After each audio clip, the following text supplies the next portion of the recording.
नमस्कार। शाम के अखबारों की चर्चा चाय के साथ। आज हनुमान जयंती है, पूरा शहर हनुमानमय है। मंदिरों में आज तमाम जगह पूजा अर्चना चल रही है। श्रृंगार बहुत भव्य किए गए हैं हनुमान मंदिरों में। आज देखने लायक श्रृंगार हैं। सुबह से भक्तों की भीड़ सब जगह पे। जो भी हनुमान जी के बड़े मंदिर हैं, खासकर रंजीत हनुमान ले लें, पितृ पर्वत ले लें, वीर आलीजा का मंदिर, यहाँ तमाम जगहों पर जहाँ जहाँ भी मंदिर हनुमान जी के आज बड़ी भव्य सज्जा के साथ में मंदिर में चल रहा है। और शाम को आज भव्य भंडारों के साथ पूरा शहर भरा पड़ा रहेगा। इस पर हम बात करेंगे। आज ट्रंप का सवेरे 6:30 बजे भारतीय समय के अनुसार भाषण आया। एक ताकतवर देश के एक ताकतवर राष्ट्रपति का भाषण था, पर भाषण सुनने के बाद ऐसा लगा कि ये डरे हुए देश के डरे हुए राष्ट्रपति का भाषण था। कहीं कोई स्थिति नहीं और पूरी दुनिया को उलझा दिया उन्होंने। राष्ट्र के नाम संदेश दिया पर पूरी दुनिया उलझ गई। पूरी दुनिया का कारोबार आज धराशायी हो गया। पूरे बाजार ढह गए ट्रंप के भाषण के बाद। कल थोड़ी बहुत उम्मीद बंधी थी, लग रहा था कि शायद युद्ध रुक जाएगा, परंतु अभी यह तय हो गया है कि अगले 15 दिनों बाद में कई देशों की अर्थव्यवस्था तहस नहस होना शुरू हो जाएगी। उसमें हम भी शामिल हैं। उसमें हम सबसे आखिरी में बात करेंगे। कार्यक्रम के आखिरी में आपको अच्छी जानकारी देश को लेकर मिलेगी, अर्थव्यवस्था को लेकर। पर हम पहले खबरों से शुरू करते हैं। आज 2 तारीख है, 2 अप्रैल है और पत्रिका से हम शुरू करते हैं। पत्रिका खबरों में आज हनुमान जयंती पर ही बड़ी खबरें। आज लगभग सभी अखबारों में हनुमान जयंती। बजरंगबली इंदौर पुलिस के लिए मंदिरों में सुबह से भीड़ लगी रही। आस्था और केसरी नंदन का पूजा और जय जय जय हनुमान गोसाई कृपा करो गुरुदेव की नाई के लगातार जो है सब जगह पे आवाज़ इसी की सुनने को मिल रही थी। कई जगह हनुमान चालीसा के पाठ भी हो रहे थे। क्या साहब? बिल्कुल आप सही कह रहे हैं कि आज सुबह से जो भौर प्रकट होने से पहले ही हनुमान जी का जन्म हुआ है और सुबह 6 बजे से मंदिरों में घंटे घड़ियाल बजने की आवाज़ सुनाई दे रही थी। आतिशबाजी की गई। जिस तरीके से जन्मदिन का जश्न मनाया जाता वैसे ही हनुमान जन्म उत्सव को मनाया गया। मंदिरों में सुबह 6 बजे आरती हुई, ढोल धमाके बजाए गए, घंटे घड़ियाल बजाए गए, आतिशबाजी की गई, प्रसाद बांटा गया और हनुमान चालीसा का पाठ किया गया। तो आज बता दूं मैं आपको कि सुबह से अल सुबह से मंदिरों में जो इस तरह की रौनक है। इंदौर शहर के तमाम हनुमान मंदिर आप कहीं भी चले जाइए, चाहे आप जाइए अलीजा सरकार चले जाएं या सुभाष चौक वाले श्री राम हनुमान भक्त मंदिर चले जाएं, रंजीत हनुमान चले जाएं। वैसे आपको बता दूं शहर में तमाम जगह हनुमान मंदिर मौजूद हैं कि कोई मुझे नहीं लगता कि शहर में कोई मंदिर ऐसा होगा जहाँ पर हनुमान जी की मूर्ति ना हो, जहाँ राम जी की मूर्ति ना हो। राम मंदिर है तो हनुमान जी है, हनुमान जी है तो राम जी हैं और ये पूरा परिवार में अगर मौजूद है तो हनुमान जी वरना रह ही नहीं सकता। कुल मिलाकर ये है कि आज हनुमान जयंती है। जैसा कि आपने बताया इस शहर में आज भंडारों का एक बड़ा महासंग्राम भी हो रहा हैगा। हालांकि इस बार थोड़ा सा एक बदलाव दिखा है।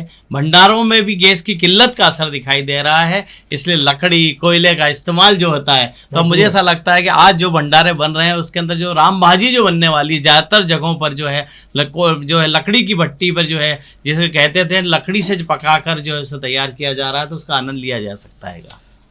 कहा जाता है हमारे यहाँ कि लकड़ी पुरानी परंपराओं से अगर पकाया जाए तो ज़्यादा अच्छे से पकता है। तो चलिए आज देखते हैं शाम के भंडारों में क्या रहेगा। अब हम प्रभात खबर खबर की बात कर ले रहे हैं, पर उसके पहले एक जानकारी और देता हूँ। आज रात की फ़्लाइट चालू हो गई है इंदौर विमानतल से और शारजाह के लिए आज से फ़्लाइट चालू हुई है। इंदौर के लिए उपलब्धि हुई कि अब 24 घंटे के लिए अब आपको इंदौर विमानतल जागता हुआ दिखेगा। हमने कुछ समय इसी कार्यक्रम में आपको जानकारी दी थी, 1 या 2 तारीख के लगभग इसका उद्घाटन होने के बाद में अब रात की फ़्लाइट चालू होगा तो 10 से 12 फ़्लाइट अब आपको रात को भी अतिरिक्त मिलने लगेगी। इसके 2 फायदे होंगे। एक तो विमानतल पर भी 10 से 15 विमानों के खड़े होने की व्यवस्था भी अब सुचारू रूप से हो चुकी है। हम प्रभात खबर की बात कर लें तो प्रभात खबर में 1-2 खबरें। एक तो नगर निगम की जो गौशाला है, हम कभी उम्मीद नहीं करते थे, पर नगर निगम की गौशाला भी अब 150 लीटर दूध बेचने लगेगी। यहाँ पे वो जानवर लाए जाते हैं जिन जानवरों से आप उम्मीद नहीं करते हैं, जो जानवर थके हुए रहते हैं, जिन जानवरों के बारे में कहा जाता है कि अभी अपना जीवन अंतिम समय में गुजार रहे हैं। पर इसके बाद भी एक बेहतर व्यवस्था के बीच नगर निगम इंदौर की गौशाला ने 150 लीटर दूध का टेंडर भरा है। मुझे लगता है ये अच्छी बात है। और अगर मुझे लगता है ना भी जाए 150 लीटर दूध तो तमाम जगह अस्पतालों में या अनाथालयों में जो बच्चे हैं उनको जरूर भिजवा देना चाहिए ताकि कम से कम इस दूध का वे भी लाभ ले सकें। क्या साहब? बिल्कुल आप सही कह रहे हैं। बात कर रहे हैं नगर निगम की गौशाला की बात। कहा जाता था नगर निगम की गौशाला में वे गायें रखी जाती है या वो पशुधन रखा जाता है जिसकी हालत जो इतनी जर्जर रहती है कि कैसे भी वे आखिरी स्तर पर जीवन यापन कर रहे हैं या वो गायें वहाँ पहुँचाई जाती जिसका कोई माई बाप नहीं होता था। माई बाप यानी जो लोग गायों को पालते हैं वे तब तक उन्हें अपने पास में रखते हैं जब तक वे दूध देती है, जब तक वे उनके काम आती है, उसके बाद में वैसे ऐसे ही छोड़ देते थे। नगर निगम ने ऐसी तमाम गायों को हटाकर गौशाला में शिफ्ट किया था। गौशाला की कमान जब से ग्वालियर के अच्युतानंद जी महाराज के हाथ में आई है, उन्होंने गौशाला की तस्वीर बदल के रख दी है। वहाँ करीबन 2500 से ज़्यादा गायें हैं वहाँ पर रह रही है और उनमें से 150 से ज़्यादा जो दूध दे रही है। और उनकी अगर बात कर लें तो 150 लीटर दूध वहाँ से रोज़ निकलता है। अभी तक 150 लीटर दूध ऐसे ही बेचा जा रहा था। अब इसका विधिवत नगर निगम से टेंडर हो रहा है। 40 लाख रुपए का 2 साल का ये टेंडर हो रहा है। ऐसी संभावना जताई गई कि 150 से 200 लीटर दूध जो है रोज़ का गौशाला से जो है शहर में आएगा। और इस दूध की एक खासियत आपको बता दूं, शहर में जो हमें दूध मिलता है वह हमें जो मिलता है शुद्ध दूध रहे कि नहीं उसकी गारंटी नहीं, पर गौशाला से आपको गायों का शुद्ध दूध तो मिल ही जाएगा। हाँ, आप इसको ये कह सकते हैं कि जो गाय का दूध है वो शायद 5 फेट का रहता है और भैंस का दूध 6 फेट का रहता है, पर ये जो गाय का 5 फेट का दूध है ये आपको वाकई 5 फेट का आएगा। क्योंकि यहाँ जो शहर भर में दूध आपको मिल रहा है, जो आपके घर आ रहा है वो 2 से 3 फेट का दूध रहता है। मतलब कहा जाता है ना कि आदमी 1 फेट का भी नहीं रह गया 2 या 3 फेट का दूध पीने के बाद। एक और खबर बात कर लेते हैं। हर तरफ हर जगह पुलिस, फिर भी इंदौर में जाम है ना। हर तरफ यही अफसाने हैं, बस हम तेरी आंखों के दीवाने हैं। हालत ये हो गई पूरे शहर भर में पुलिस दिखती जरूर है पर पुलिस किसी काम की नहीं दिखती है। जाम सब जगह, हर चौराहों पे लगभग ये स्थिति है कि हर तीसरा चौराहा जो है वो जाम के चक्कर में फंसा हुआ है। लाइट का कोई सिस्टम नहीं। कल तो 5 जगह का सिस्टम बिगड़ने से बड़ा तहस नहस हो गया था, पर यह व्यवस्था किसी एक जगह की नहीं है। विजयनगर से लेकर इस चौराहे तक अगर आप आते हैं सुगलिया तक तो उसकी भी गत वही बनी हुई है। क्या साहब? जी बिल्कुल, आप सही कह रहे हैं। क्या केवल 4-5 चौराहों के सिग्नल बंद होने से इंतजाम गड़बड़ा जाए? मुझे नहीं लगता कि यह कोई बहाना जो है सही बहाना होगा जो शहर ने कल जो भुगता हैगा। कल बात कर लें अपन नौलखा से लेकर राजवाड़ा की अगर बात कर लें, गोराकुंड चौराहा की बात कर लें, हम MG रोड की बात कर लें, सुभाष मार्ग की बात कर लें या फिर सुखलिया की अगर बात कर लें, तो जो जाम इस शहर ने कल भुगता है उसके लिए ये बहानेबाजी मुझे लगता है सही नहीं हैगा। ये वही पुलिस है जो शहर में व्हील लॉक लेकर 2 पहिया वाहन गाड़ियों पर घूमती है और जहाँ मौका मिलता है वहाँ पर लोगों की गाड़ियों में लॉक लगाकर वो जुर्माना वसूल करती है। सबसे बड़ी ज़रूरत पुलिस को पिक समय में, सुबह और शाम का जो पिक समय है उस समय चालानी कार्रवाई करने की बजाय शहर के ट्रैफिक को दुरुस्त करने में अपनी पूरी ऊर्जा लगानी चाहिए। पर क्या करें, लक्ष्य पूरा करना है। पुलिस को ऐसा लगता है कि व्हील लॉक करने से या चालान बनाने से शहर का ट्रैफिक सुधर जाएगा, तो ये कभी नहीं सुधरने वाला हैगा। और अगर आपको शहर की वाकई चिंता है तो आप जागरूकता लाइए, आप पिक समय में अपनी ड्यूटी निभाइए। अभी पुलिस जो है पिक समय में उन गलियों में, उन सड़कों पर घूमती दिखाई देती है जहां पर आपको ट्रैफिक संभालने की जरूरत नहीं। कल शाम को जब सारा शहर जो है जाम से जूझ रहा था, पुलिस का एक अमला अपनी बाकायदा व्हील लॉक वाली गाड़ी और कुछ साथियों के साथ में जेल रोड पर घूमता दिखाई दे रहा था। बात कर ले चिमनबाग चौराहे पर घूमता दिखाई दे रहा था। पर यहाँ भी पुलिस के आने से सिर्फ इतना हुआ है, जो गाड़ियां सड़कों पे थी उसे उन्होंने फुटपाथ पर चढ़ा दिया, पर उन दुकानों पर कार्रवाई करने की हिम्मत नहीं की जिन दुकानों का सामान जो है फुटपाथ तक फैला हुआ था। तो एक तरफ तो आपने सड़क गाड़ियां जो है फुटपाथ पर चढ़ा दी, पैदल चलने वालों का आना जाना खत्म कर दिया। फिर बात कर लें कड़ी फाफड़े वाले पर, तो आपकी इतनी मेहरबानी है कि आपका रोज का मुझे लगता है कि आप उस पर कार्रवाई कर देंगे तो आपका नाश्ता ही मुझे लगता है कि मिलना बंद हो जाएगा। तो ये सारी चीजें अगर देखी जाए तो पुलिस इंदौर में है, सिर्फ चालान बनाने के लिए पुलिस इंदौर में है। शहर के ट्रैफिक को संभालने के लिए पुलिस की कोई काम करती हुई या तस्वीरें हमें सामने दिखाई नहीं देती है। इसमें एक बात मैं आपको बताता हूँ ट्रैफिक को लेकर। अगर मैं याद कर रहा हूँ शायद तो उस समय पे केशव वर्मा और डॉक्टर रमन शिकरवार इंदौर में हुआ करते थे। दोनों ये 2 पुलिस के अधिकारी थे। इन्होंने एक सेट बना दिया था कि अगर किसी भी क्षेत्र में ट्रैफिक जम हो रहा है और सेट पे मैसेज हो जाए तो 8 से 10 मिनट के अंदर कम से कम 6 से 8 पुलिस की गाड़ियाँ जो है उस क्षेत्र में पहुँच जाना चाहिए। कहीं से भी पुलिस वाले हैं उनको तत्काल उस जगह पहुँच जाना चाहिए। इससे ये फ़ायदा होता था कि केवल 10 से 15 मिनट में सारा ट्रैफिक क्लियर कर देते थे। एक पुलिस का जवान हाई कोर्ट के सामने पूरे यातायात को नियंत्रित कर सकता था। हमारे पास में व्यवस्था होने के बाद में हम 4 पुलिस के जवान भी ज़्यादा से ज़्यादा 10 से 15 चौराहे ऐसे हैं जिस पर 2 पुलिस के जवान भी चाहे तो नियंत्रण कर सकते हैं। पर मोबाइल से पुलिस वालों को और महिला पुलिसकर्मियों को, इन सब को जो है इतने व्यस्त हो गई हैं कि उस दौरान में जब ट्रैफिक का जाम लगा रहता तो एक अकेली महिला पुलिस के बूते में नहीं होता कि वो सारा जाम रोक ले। इस पर ध्यान दिए जाने की ज़रूरत है। इसी से जुड़ी एक और खबर है कि इंदौर में भारी बड़ी हेलमेट की अनदेखी, 3 माह में 1 लाख से ज़्यादा चालान बना है। इसके बाद भी लोग हेलमेट पहनने को तैयार नहीं है। 2-3 कारण है। मुझे लगता है शहर के बाहरी क्षेत्र में व्यवस्था होना चाहिए, रिंग रोड, एबी रोड, इन पर अगर कहीं आपको मिले तो उनके चालान बनना चाहिए। राजवाड़ा से जेल रोड आने में वैसे ही 25 मिनट लग रहे हैं, ट्रैफिक इतना ज़्यादा है। कार से आ जाओ तो 1 घंटा, कार के अलावा स्कूटरों से आने में आपको जो है 25 से 30 मिनट लगते हैं राजवाड़े से स्टेशन जाने में।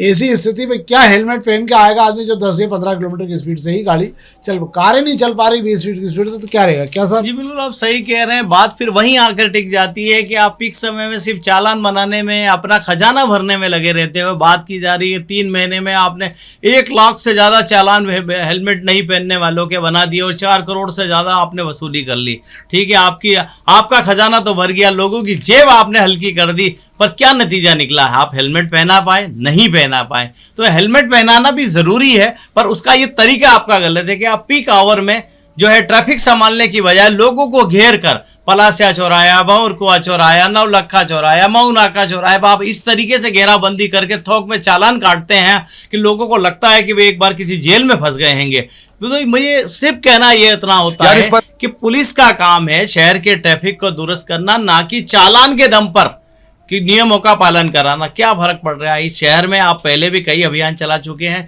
कितनी बार जो है वो टोपा है लोगों के सिर पे पहुंचाएगा, इसके लिए पूरा दिन पड़ा है। आप सुबह शाम का वक्त तो छोड़ दीजिए, पूरा दिन पड़ा है। पूरे दिन जो है आप बाकी चालानी कार्रवाई करिए। जो हेलमेट नहीं पहन रहा बिल्कुल आप उसका चालान काटिए, पर सुबह शाम तो इस शहर को बख्श दो। कम से कम लोग अपने काम धंधे पर जाते और लौटते वक्त तो आसानी से अपने घर पहुंच जाए। एक खबर है, हम छोटी छोटी खबरों पे 1-2 खबरों बात कर रहे हैं। 15 दिन का जो पानी का बिल अगर नहीं मिला, 15 दिन बाद आपको जुर्माना लगेगा। ये बहुत दिनों से चल रहा है, जो हर महीने बिल नगर निगम के जो पानी के बिल जारी नहीं हो रहे, तो वो भी हर महीने जारी होंगे। और मुझे लगता है इसकी ज़रूरत भी है, बहुत सारे लोग पानी का बिल भरते नहीं। क्या साहब? बिल्कुल सही कह रहे हैं कि नगर निगम समय पे बिल भेजेगा, हर महीने तकाता करता हुआ अगर बिल आपके घर आता है तो ही आपको सूझ होती है कि बिल भरना है, नहीं तो कौन भरना चाहता है। और वैसे भी आप इतनी लोक अदालतें लगाकर सरचार्ज में छूट दे ही देते हैं, तो लोग यही सोचते हैं कि लग जान दो, पेनल्टी लगेगी तो बाद में छूट भी मिली जाएगी।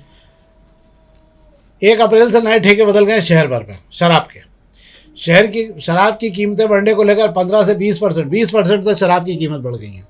बताया जा रहा है जो बियर की बाटल 200 की आती तो 250 रुपये से ऊपर चली गई। शराब की कीमत जो 200 रुपये की आती तो उसमें 20 से 30% सब मिला ब्लू कीमत बढ़ी। पर एक मज़ेदार बात यह हो गई कि पिछले 2 दिनों से लगातार नए परमिट नहीं कटकाने के कारण शराब की नए परमिट नहीं मिले, शराब उठ नहीं पा रही तो 50% कलालियाँ खाली पड़ी हुई हैं। शराब पीने वाले इधर से उधर भटकते फिर रहेंगे। जिनके पास पुराना माल था वो भी ठिए पाए लगाने की स्थिति में, वो भी आज ख़त्म हो जाएगा। कल गुड फ्राइडे है, इसके कारण शराब फिर कल मामला नहीं हो पाएगा, मतलब ये परमिट वगैरह नहीं हो पाएंगे। इसके अगले दिन की हम फिर बात करें तो शनिवार इतवार को अगर कोई संभावना बनी तो ही जाके नई सिरे से ये कामकाज चलेगा। पर वही लाइन एक हुई है, महंगी शराब थोड़ी थोड़ी पिया करो, मतलब शराब की कीमत बहुत ज़्यादा बढ़ गई है। क्या साहब? ये सिर्फ कहावत में ही कहा जाता है कि महंगी शराब थोड़ी थोड़ी पिया करो, खूब पीने वालों को कोई फर्क नहीं पड़ता है। शराब महंगी हो सस्ती हो, सिर्फ पीने का बहाना चाहिए। आप जिस परमिट की बात कर रहे हैं वो परमिट की जो आबकारी विभाग ने तैयारी नहीं की, वो तो सिर्फ ठेके बेचने में लगा रहा। किसी भी तरह लक्ष्य को हासिल कर लिया जाए, परमिट तो बाद में भी होते रहेंगे, क्या फर्क पड़ रहा है? एक बार जिसने ठेका ले लिया है उसकी मजबूरी हो गई है, 1 साल के लिए तो अटक गया है। एक और खबर है, नेहरू पार्क का स्विमिंग पूल अंततः नहीं चालू पाएगा। आप समझ लीजिए कितने समय से इसका काम चल रहा है। अब फर्शियाँ और तमाम दरवाजे वरवाजे लगने में अभी कम से कम 2 महीने और लगेंगे, ये नगर निगम का कहना है। और ये इस गर्मी में इस बार इसका कोई उपयोग नहीं हो पाएगा। इसको जो है साल भर का 5,000 और 10,000 रुपये का और अलग से इसकी जो कीमत बढ़ा दी गई वहाँ तैरने वाले बच्चों के लिए, जबकि स्कूली बच्चे जो है वो केवल 2 महीने के लिए वहाँ सीखने जाते हैं, तो उनका भी इस बार ये बहुत भारी नुकसान हो गया। बच्चे सीख भी नहीं पाएंगे और स्विमिंग पूल भी बंद हो गया। ये बड़ी दुर्भाग्यपूर्ण स्थिति है। अब हम व्यापारिक खबरों की जानकारी आपको संक्षेप में दे देता हूँ। ये हम इसलिए आपको दे देते हैं कि आपको कम से कम व्यापार की भी थोड़ी बहुत जानकारी इस संदर्भ में हो जाए। शहर के अलावा, इंदौर के अलावा हम ये जानकारी देते हैं। आज सवेरे 6:30 बजे जब अमेरिकी राष्ट्रपति डोनाल्ड ट्रंप का भाषण आया तो सबकी नज़रें लगी हुई थी, पूरी दुनिया भर। ये उनका जो संदेश था वो देश के नाम नहीं था, पूरी दुनिया के नाम उन्होंने संदेश दिया था। और सबको ये उम्मीद थी कि शायद अगले कुछ दिनों में अमेरिका जो है ईरान से बाहर हो जाएगा इस युद्ध से और हालात सामान्य होने लगेंगे। बाजार में कल इसकी सूचना से ही बाजार कल थोड़ा बहुत उछल गया था, परंतु आज 19 मिनट के भाषण में उन्होंने वो जो भाषण दिया वो इतना ऐसा लगा कोई डरे हुए देश का राष्ट्रपति बोल रहा है। परिणाम ये हुआ कि पूरे दुनिया के शेयर, एशिया के सारे शेयर बाज़ारों में ऐसा तहस नहस मचा कि चंद मिनट में ही 2000 अंकों तक, 1500 अंकों तक कहीं अलग अलग धड़ाम हो गया बाजार।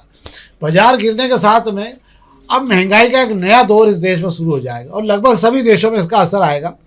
क्यों? क्योंकि कच्चा तेल जो है वो अब 110, 112 और 115 रुपये के लगभग बना रहेगा, क्योंकि हार्मूज खाड़ी को लेकर उन्होंने कुछ नहीं कहा। जिसको खोलना हो खोलो, जिसको नहीं खोलना हो मत खोलो।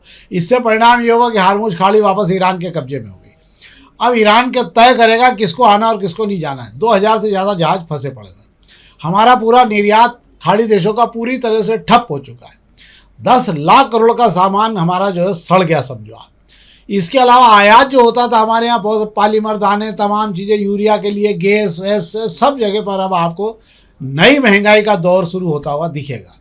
और इससे कोई नहीं बच सकता, क्योंकि तेल कंपनियां जो है कच्चा तेल खरीदने वाली कंपनियों को भी अब 10 तारीख के बाद से महंगा तेल खरीदना शुरू करना पड़ेगा, क्योंकि हमारा रिजर्व खत्म हो गया। और इसके बाद में ये महंगा तेल, क्योंकि तेल कंपनियों को 15 से 20 रुपये लीटर का नुकसान हो रहा है। सरकार बहुत बुरी फंसी हुई है, चुनाव सिर पे है और कीमत बढ़ा नहीं सकती। अगर कीमत बढ़ा दी तो सरकार चुनाव में निपट जाएगी। इसलिए सरकार बहुत तेज़ी से 1 महीना निकालने का इंतज़ार कर रही है। कीमतें बढ़ना तय है। इधर गैस, आज से सीएनजी और पीएनजी के भाव में फिर बढ़ोतरी शुरू हो जाएगी। हालांकि सीएनजी पीएनजी का उत्पादन इसी देश में होता है 50% आयात करते हैं। तो जो आयात है उसको रोकने की स्थिति अब इन कंपनियों में भी महंगाई का दौर आपको शुरू होता दिखेगा। एक और जानकारी जो सोने चांदी को लेकर कही जा रही है, आज के भाषण के बाद ये तय हो गया है कि सोना एक बार फिर 2 लाख रुपए के लगभग प्रति 10 ग्राम पहुंच जाएगा। इस साल के अंत तक जो लोग हैं, जो अच्छे सोने कारोबारी वो कह रहे हैं 6,000 रुपये औंस, $6,000 मतलब के भाव में पहुंच जाएगा सोना प्रति औंस, मतलब 28 ग्राम का। तो ये वो खबरें व्यापार की जो हमने आपको दी। और मंदी का दौर अगले 15 दिनों बाद में आपको धीरे धीरे शुरू होता हुआ भी दिखने लगेगा। ये वो खबरें, इंदौर से जुड़ी हुई खबरें हम आपको दोपहर न्यूज़ के विशेष कार्यक्रम में देते हैं। हम आपसे आग्रह करते हैं इस कार्यक्रम को अधिक से अधिक लाइक करिए और अपने मित्रों तक जरूर इसकी लिंक को ट्रांसफ़र करिए, ताकि अधिक से अधिक लोग इसको देख के इंदौर शहर की जानकारी और एनालिसिस खबरों का देख सकें। बहुत बहुत धन्यवाद।